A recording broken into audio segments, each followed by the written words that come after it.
Ayan, bali yung kanal kasi doon sa dulo mga kabiyahe, eh dito na yan pumunta sa may, dito sa may right side.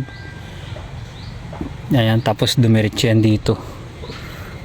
Ayan, hanggang doon sa may tricycle, tapos tumawid na yan po yan sa may kabila, at dyan na yung bukana. Ayan mga kabiyahe, kaya ito kailangan tignan to kung barado yung nagginawang kanal dito. At bali nilinis natin para wala nang sagabal. Oras na mag-operation bukas tayo. At nilinis na rin natin pati yung kabila para maganda tignan mga kabiyahe. Ayan, nilinis na natin. At balikan lang natin para ma-clear talaga natin ang susunod at spray natin ng pandam. Ayan, good day mga kabiyahe, good afternoon sa ating lahat. At ito yung plano natin na project, yung kanal dito mga kabiyahe is bubuhayin natin. Kasi nga pag nagkaroon ng tag-ulan at ayan, nagsasuffer talaga yun sa may first block mga kabiyahe, kasi dito pa lang nababarahan pala yung daluyan ng tubig dito sa area na ito. Kaya ayan, titignan natin, inspection natin kung talagang saan ang pwedeng remedyohan natin dito.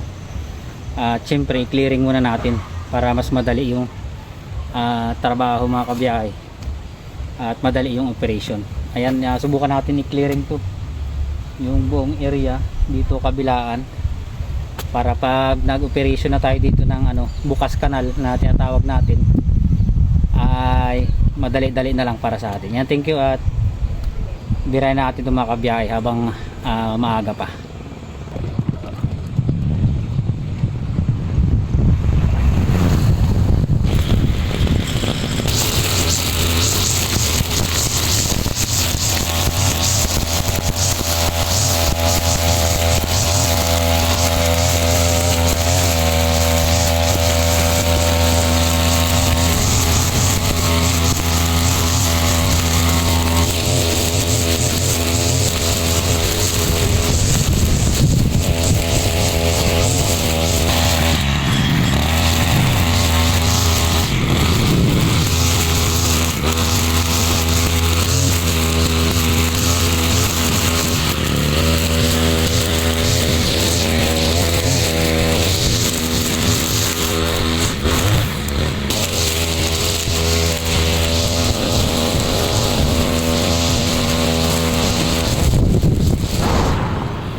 Ayan mga kabiyahe, clearing na natin yung yung kanal, kasi pag nag-operation bukas kanal tayo para wala na masyadong hassle, wala na masyadong damo kasi pa yan. At ayan, ito mga kabiyahe, simula doon bago mag basketball court hanggang dito, kasi dito lang naman yung pinaka outlet ng kanal, bali dito sa may left side. Tapos tumawid na yun siya dyan banda sa may culvert, at mayroon na po dyan lagusan papuntang Bukana. Kaya hindi rin masyadong matrabaho kung pagtutulong-tulungan lang talaga. Habang mainit yung panahon, sana maumok na ito. At nag-iipon lang tayo ng mga tao mga kabiyahe na magbo-volunteer na magiging katulong natin sa activity na gagawin natin, na plano natin bago man lang umulan. At ayan, ito balikan natin to, yung owner ng bahay, kasi nag-request siya na ipag-grass cutter niya na rin, pero hindi kasi tayo nagpapabayad, kaya hindi tayo maka desisyon kung magkano yung labor. Sabi ko libre na lang. Nagluluko kasi grass cutter natin, ayusin lang natin ulit. Buti nga bago nagluko is natapos na natin, pero babalikan natin to, nakausap natin yung may-ari, linisin na rin natin, libre din. Thank you at salamat, nakasumpong na naman tayo ng mabuti ngayong araw. At lagi nyo lang tatandaan mga kabiyahe na ang mabubuting gawa ay hindi magbubunga ng masama. At ayan, salamat sa inyong suporta mga kabiyahe.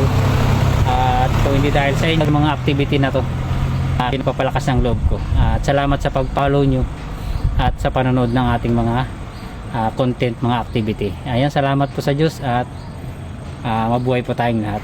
Thank you.